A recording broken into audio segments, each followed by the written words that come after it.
여러분 안녕하십니까. 오늘 새 확진자 수가 엿새 만에 5,000명대로 내려왔습니다. 주말 검사 건수가 줄어든 영향이 크지만 일주일 전과 비교해도 다소 줄어든 모습인데요. 위험도는 여전히 매우 높은 단계를 유지하고 있습니다.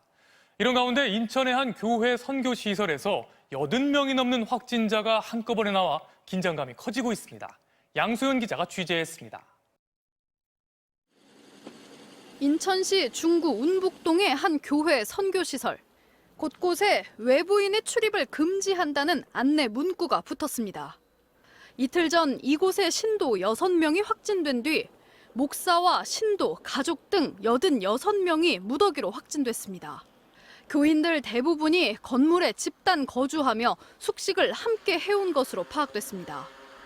재택격리로다가 봐서 거기 이제 시설이 있는 거죠, 뭐 이제. 거기 시설에서 재택을 하는 거예요. 거기 뭐 다 같이 집단 거주하는 시설이라고 그래요. 방역 당국은 교인들이 식사를 하기 위해 건물 밖으로 한꺼번에 나가기도 했다는 주민들의 증언에 따라 지역사회 전파 가능성을 조사 중입니다. 또 오미크론 확진자가 나온 인천 미추홀구 교회와 관련성도 확인하고 있습니다. 코로나19 신규 확진자는 5,318명. 일주일 전에 비해 500명 가까이 줄었고 위중증 환자 수도 900명대로 내려왔습니다. 주간 감염 재생산 지수도 1.15로 직전주 1.23에 비해 조금 감소했습니다. 그러나 주말 폭설 등의 영향으로 검사 건수가 줄어든 데다 강화된 거리 두기의 효과가 아직 나타나지 않은 만큼 감소세로 전환했다고 볼 수는 없습니다. 정책이 강화되고 나서 시간이 그렇게 오래 지나지 않았잖아요. 환자 숫자의 경우에는 환자 발생 숫자가 줄면 바로 줄지 않을 수 있거든요. 보통 한 열흘 내외 정도. 중증 병상 가동률도 다시 80%대로 올라섰습니다. 이에 따라 정부는 코로나19 위험도를 4주째 매우 높음으로 평가하고 4차 유행이 계속 이어지고 있다고 밝혔습니다. 4차 유행에 이어서 계속 환자가 증가한 상황이기 때문에 5차 유행이라고 부르기는 좀 맞지 아니하고 4차 유행이 계속 연장되고 있는 것으로. 다만 위중증 환자 발생에 큰 영향을 미치는 60대 이상 확진자 비율이 2주 전 33.5%에서 지난주 30.5%로 하락했는데 정부는 3차 접종의 효과가 나타나고 있는 걸로 분석하고 있습니다. MBC 뉴스 양소연입니다. 오늘은 다시 거리 두기가 강화된 뒤 맞은 첫 월요일입니다. 식당이나 카페를 이용하려면 백신 접종을 완료했거나 음성이라는 게 확인돼야만 가능했는데요. 현장에선 접종 증명서를 도용하는 사람이 있는가 하면 일부 가게는 혼자 온 백신 미접종자까지 거부해서 갈등이 잇따랐습니다. 이준범 기자가 현장을 다녀왔습니다. 낮 12시가 조금 지난 시간, 4명까지만 모일 수 있는 데다 감염에 대한 걱정까지 겹치면서 서울 도심 식당가는 평소보다 덜 붐비는 모습입니다. 이 자체가 지금 한참 손님이 들어올 시간인데 아예 안 들어와버린 거예요. 이제 11시 반서부터요 1시까지 되는데 지금은 12시면 끝나버려요. 진짜예요. 회사에서 코로나 때문에 가능하면 1인식자 하라고 해가지고. 백신은 맞으셨죠? 네, 그거 2차 맞으셨어요. 식당에 들어갈 땐 접종 완료를 증명하는 QR코드를 찍는 절차가 이제 필수가 됐습니다. 하지만 바쁜 점심시간, 접종 완료자로 QR코드에 찍힌 사람이 접종자 본인이 맞는지 신분증을 일일이 대조하는 건 불가능에 가깝습니다. 보여달라면 또 기분 나쁘잖아요. 나 이거는 찍어서 확인이 됐는데 또 보여달라 할 필요는 없잖아요. 손님들이 기분 나쁘게 할 필요는 없는데. 이런 틈을 노려 미접종자가 다른 사람의 접종 증명서를 도용하거나 빌려서 접종자인 척 들어오는 사례도 생기고 있습니다. 나는 카카오로 사용을 하고 네이버 아이디랑 이런 걸 다른 사람한테 알려주게 되면은 그 사람은 그걸 사용하면은 전혀 상관이 없어요. 미접종자의 출입을 아예 막는 식당들도 있습니다. 미접종자라도 음성 확인서가 있으면 일행과 합석할 수 있지만 혹시 감염이 이뤄질까 걱정된다는 겁니다. 손님 한 분 한 분이 아깝죠. 그럼에도 불구하고 이제 백신을 안 맞은 분은 웬만하면 저희는 출입을 안 시키는 걸로 하고 있어요. 혹시나 다른 분들이 이곳에서 감염돼서 나가시면 안 되니까. 미접종자들은 반발하고 있지만 정부는 미접종자의 입장을 거부해도 감염병 예방법 위반은 아닌 만큼 업주에게 과태료를 물릴 수는 없다고 밝혀 현장의 갈등은 당분간 계속될 전망입니다. MBC 뉴스 이준범입니다. 자, 이어서 정치권 소식도 차례로 알아보겠습니다. 민주당과 정부가 부동산 공시가격 상승에 따른 세 부담을 덜어주기 위해서 가능한 모든 방안을 검토하겠다고 밝혔습니다. 내년에 1가구 1주택의 보유세를 사실상 동결하는 방안도 검토하기로 했는데요. 야당에선 선거용 환심 사기라는 비판이 나오고 있습니다. 김지경 기자가 취재했습니다. 이재명 후보의 공시가 전면 재검토 제안 이후 진행된 당정 협의. 민주당과 정부는 올해 공시지가를 내년도 보유세 산정에 적용해 재산세를 사실상 동결시키는 방안을 검토하겠다고 밝혔습니다. 22년도 보유세 산정 시 올해 것을 적용한다, 공시가격을 활용한다, 그런 방안도 검토하는 내용 중에 하나입니다. 공시지가 현실화는 당초 계획대로 진행하면서 실질적인 세 부담은 늘리지 않겠다는 겁니다. 1가구 1주택인 고령자들은 종부세를 한시적으로 납부 유예하는 방안도 검토하기로 했습니다. 또 공시가격을 기준으로 하는 건강보험료 같은 부담도 늘지 않도록 보완책을 마련하기로 했습니다. 앞서 이재명 후보는 공시가격 상승이 재산세와 건보료 등 68가지나 되는 민생제도에 영향을 미친다며 시급한 대책 마련을 요구했습니다. 부동산 가격이 예상외로 많이 폭등했기 때문에 우리 국민들의 부담이 매우 급격하게 늘어나고 있습니다. 좀 조정할 필요가 있다는 생각이 들고.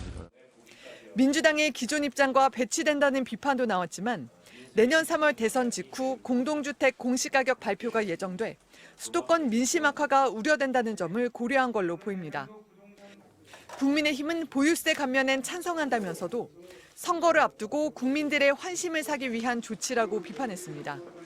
재산세도 동결하고 온다면서 또 다른 한편으로는 국토보유세 같은 거를 도입을 해가지고서 세제에 대한 기본 입장이 뭔지 잘 이해가 되질 않아요. 정의당 심상정 후보는 문재인표 부동산 정책을 통째로 뒤집겠다는 것이라며 노골적으로 집 부자들 편에 서겠다는 거냐고 비판했습니다.